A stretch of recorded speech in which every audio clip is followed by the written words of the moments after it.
Shalom, kita ketemu dalam video kita hari ini, yaitu kita akan masuk dalam pembelajaran 3.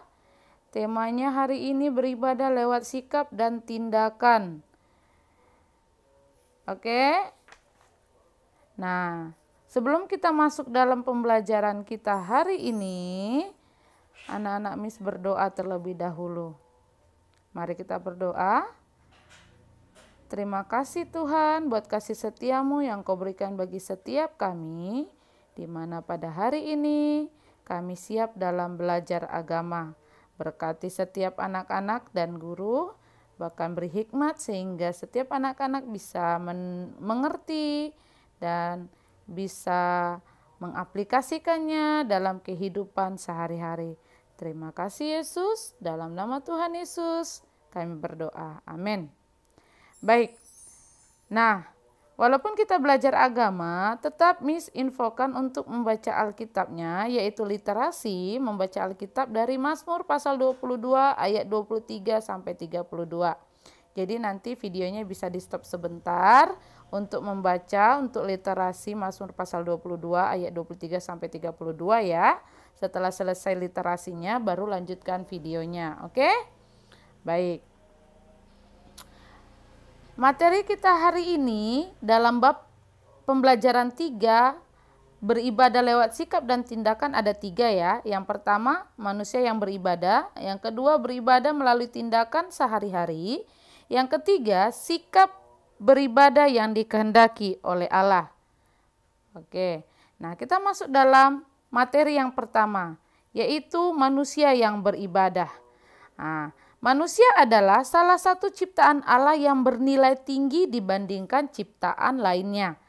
Nah, jadi misalkan nanti ada pertanyaan tentang siapakah manusia, jadi jangan hanya menjawab manusia adalah ciptaan Allah. Itu kurang tepat ya. Jadi dijawab adalah manusia adalah salah satu ciptaan Allah yang bernilai tinggi dibanding ciptaan lainnya. Jadi salah satu. Kenapa salah satu ciptaan Allah? Karena Allah menciptakan banyak hal. Ada 6 hari Allah menciptakan. Nah, yang bernilai tinggi dari ciptaan yang lainnya itu adalah manusia. Nah, dikatakan bahwa Allah menciptakan manusia segambar dan serupa dengan Allah atau imago Dei. Ya, bahasa lainnya imago Dei. Nah, apa yang dimaksud dengan gambar dan serupa dengan Allah? Jika tadi katakan manusia adalah segambar dan serupa dengan Allah, apa maksudnya? Nah, maksudnya adalah sifat Allah juga ada pada manusia. Nah, itu ya maksudnya ya. Jadi sifat Allah juga ada pada manusia. Bisa anak-anak baca dalam Yohanes pasal 5 ayat 17, dalam Mazmur pasal 111 ayat 4, dalam Yohanes 13 ayat 4 sampai 8. Di situ bisa ditemukan sifat-sifat Allah yang ada pada manusia. Contohnya menyayangi, menolong, rendah hati, dan lainnya. Oke, sehingga ketika kita diciptakan segambar dan serupa dengan gambar Allah, maka kita harus bersyukur kepada Allah. Oke, nah, kita bersyukur kepada Allah. Di bab pembelajaran sebelumnya kita sudah belajar tentang kenapa kita juga digambar segambar dengan serupa dengan Allah itu, kita juga sudah belajar sifat-sifat Allah yang banyak itu. Jadi bisa nanti dilihat kembali pembelajaran sebelumnya, oke? Lalu berbicara tentang bersyukur. Nah, bersyukur kepada Allah adalah cara kita ketika kita mau meresponi tentang sesuatu hal yang telah Tuhan kerjakan. Bagaimana caranya? Yaitu dengan cara memuji dan menyembah Allah. Nah, apakah ibadah dibatasi oleh umur, pekerjaan, atau tempat tinggal? Nah, jawabannya adalah tidak. Jadi, ibadah itu tidak dibatasi oleh umur. Mau dia anak-anak, mau dia pemuda-pemudi, orang tua, lansia, itu tidak dibatasi. Semuanya boleh untuk beribadah. Mau pekerjaannya apapun, pelajar atau apapun itu boleh. Mau tempat tinggalnya dimanapun itu boleh beribadah, boleh bersyukur. Oke? Nah, pertanyaan selanjutnya, siapakah yang menjadi pelaku ibadah? Nah, tadi Miss sudah katakan bahwa semua, ya, semua makhluk hidup dimanapun berada, siap usia berapapun, pekerja apapun, suku apapun, itulah yang menjadi pelaku ibadah. Oke? Jadi jangan berpikir bahwa Miss kan masih anak-anak, jadi nggak bisa ibadah. Itu salah. Karena anak-anak ada ibadah sekolah minggu. Nah, walaupun memang saat ini beberapa gereja memiliki ibadah online, tetapi tetap yang namanya beribadah. Yang kedua, materi kita yang kedua adalah beribadah melalui tindakan sehari-hari. Nah, ibadah adalah suatu tindakan yang memuliakan, memuji, dan menyembah Allah. Dalam Yesaya pasal 1 menceritakan bahwa umat Tuhan mempersembahkan kurban bakaran sebagai bentuk penyembahannya kepada Tuhan. Nah, pertanyaannya, apakah itu baik? Dengan mempersembahkan kurban bakaran sebagai bentuk penyembahan kepada Allah, apakah itu baik? Nah, jawabannya itu memang baik. Namun, garis bawahi, Tuhan juga mau menginginkan agar manusia melibatkan tindakannya sehari-hari sebagai cara beribadah. Jadi bukan hanya mempersembahkan kurban bakaran, tetapi tindakannya sehari-hari pun harus seperti orang yang beribadah. Nah, itu. Tapi bukan tidak baik ya. Nah, di halaman 29 di situ ada 4 petunjuk yang bisa anak-anak Miss cek kembali di bukunya atau lihat di videonya.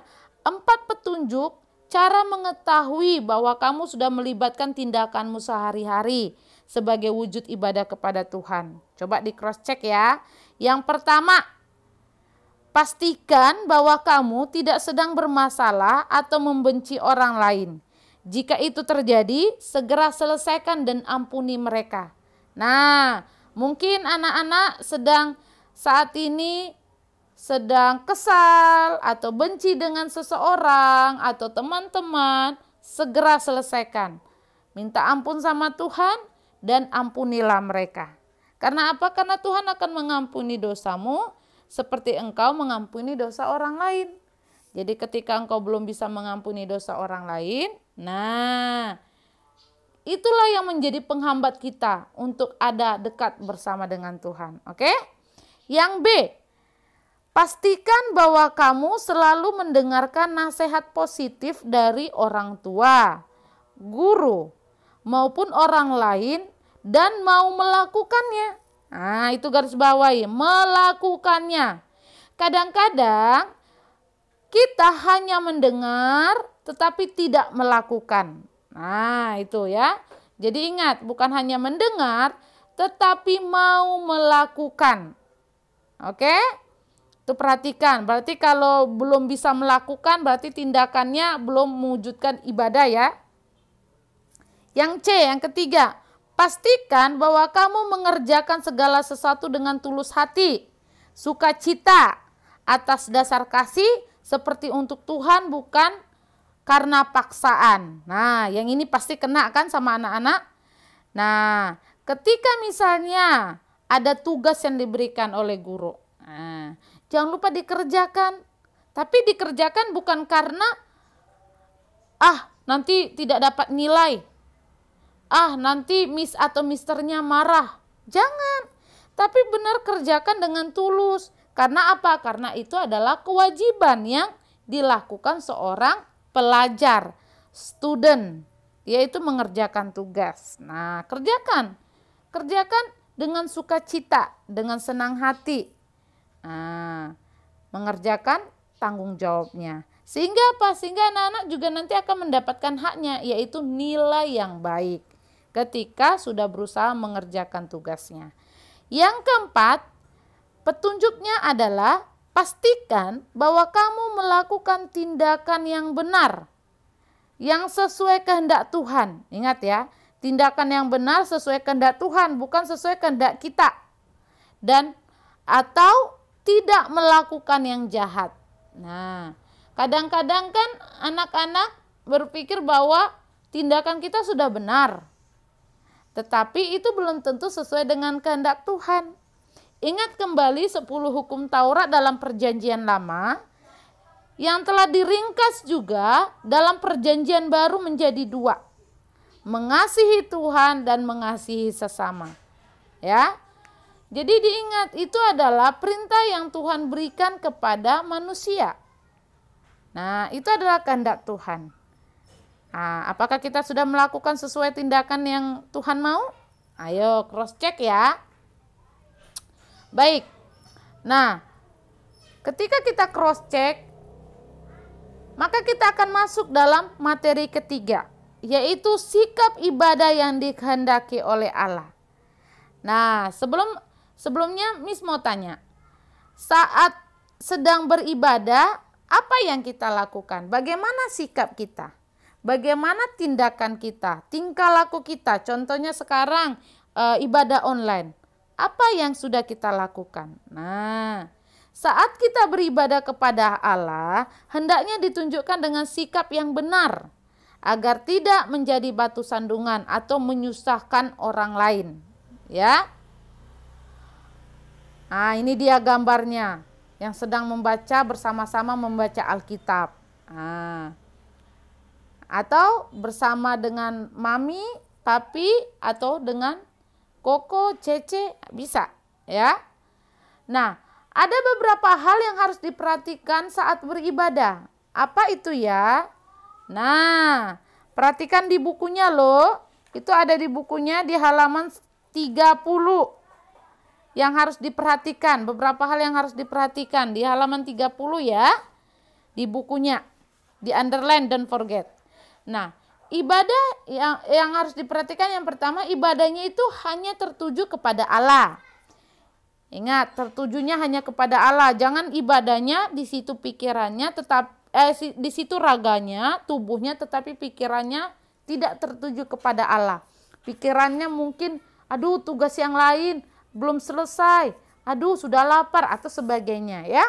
Yang kedua, kita menyembah Allah dalam roh dan kebenaran. Apa maksudnya? Dalam roh dan kebenaran. Maksudnya ialah Allah yang adalah roh dan kebenaran membuat kita yang hidup dalam Dia harus selalu berbicara tentang kebenaran dan melakukannya. Ya, bukan hanya berbicara tetapi kita juga harus melakukannya. Itulah yang disebut dengan menyembah Allah dalam roh dan kebenaran. Jadi ketika tahu yang benar, lakukan yang benar. Oke? Nah, hal yang ketiga yang harus diperhatikan saat beribadah, memberikan hidup kita sebagai persembahan yang berkenan kepada Allah. Nah, yang keempat, menghormati Allah. Yang kelima, mempersiapkan diri kita ketika akan beribadah. Yang keempat, beribadah dengan sukacita baik dalam hal sikap maupun suasana hati. Jadi misalnya pun tadinya lagi dimarahin, tetap sukacita. Nah, misalnya tadinya masih banyak PR, tetap sukacita beribadah. Utamakan dahulu untuk beribadah. Oke? Lalu, jangan lupa bahwa hidup itu adalah ibadah. Ya, jadi hidup adalah ibadah. Untuk melakukan ibadah yang dikehendaki oleh Allah, kita membutuhkan kerja keras atau bersungguh-sungguh walaupun banyak rintangan. Apa yang dimaksud dengan kerja keras? Kerja keras adalah satu nilai karakter bangsa Indonesia yang juga diharuskan untuk diterapkan oleh orang-orang Kristen. Nah, bersungguh-sungguh untuk melakukan ibadah. Nah, tentang penjelasan Alkitab ada dua yang mau dijelaskan di sini sesuai dengan buku. Yang pertama Mazmur 54 ayat 8. Kitab Mazmur itu yang ditulis oleh Daud. Don't forget ya. Ia hendak menegaskan bahwa walaupun berbeda dalam kesulitan, kita tetap memberikan kurban atau persembahan kepada Allah sebagai ucapan syukur atas kebaikannya dalam hidup kita. Itu dalam Mazmur 54 ayat 8 ya. Dalam perjanjian lama. Nah, perjanjian baru mengatakan dalam Roma 12 ayat 1 yang ditulis oleh Paulus, ia hendak menegaskan bahwa ibadah yang berkenan kepada Allah dilakukan dengan mempersembahkan tubuh sebagai persembahan yang hidup. Nah, apa yang dimaksud dengan persembahan yang hidup? Nah, persembahan yang hidup adalah persembahan yang benar. Nah, persembahan yang hidup adalah persembahan yang benar yang memberikan diri maupun hidup kita untuk menyembah dan melakukan semua perintah Allah yang kita wujudkan dalam berbicara, dalam melakukan dan berpikir yang benar. Rasul Paulus menguraikan bahwa ada 3 syarat yang harus dipenuhi umat Tuhan, yang dipenuhi anak-anak, sehingga tubuh kita layak disebut sebagai persembahan yang benar. Yang pertama, persembahan itu harus hidup. Yang kedua harus kudus. Yang ketiga harus berkenan kepada Allah. Nah, yang pertama, apa artinya persembahan yang hidup? Persembahan yang hidup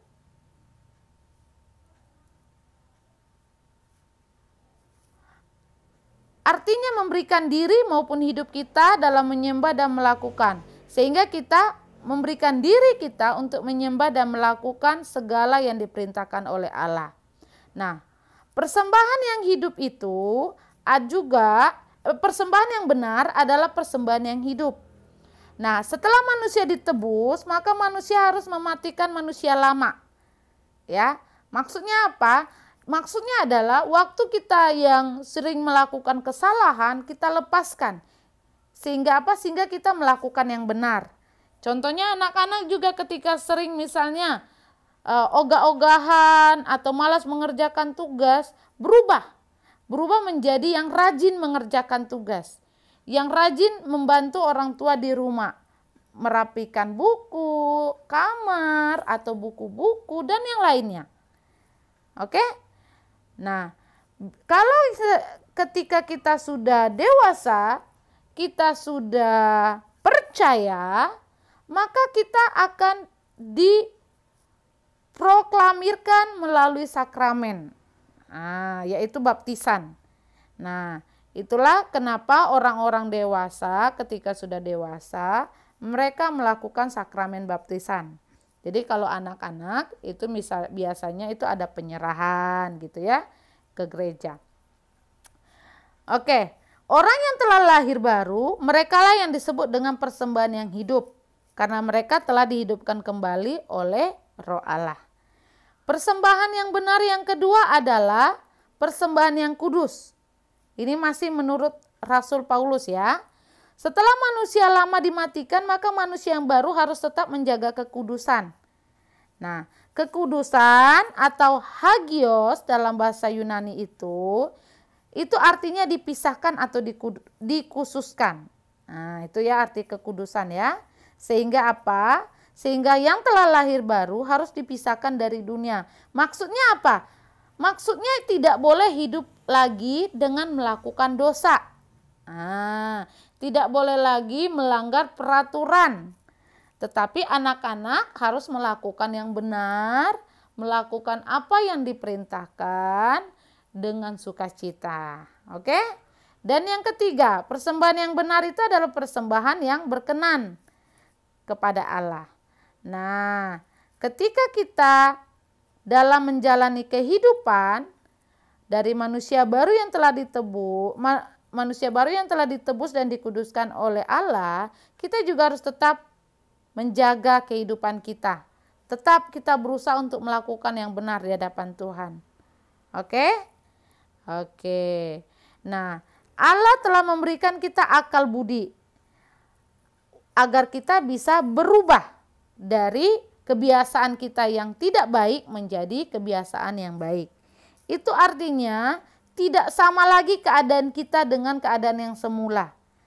Nah, contohnya jika manusia lama kita waktu itu belum berubah pemarah, ketika telah ditebus kita menjadi peramah. Nah, jika manusia lama kita waktu itu pendendam, setelah menjadi manusia baru kita menjadi pemaaf. Itulah perubahan. Oke? Oke.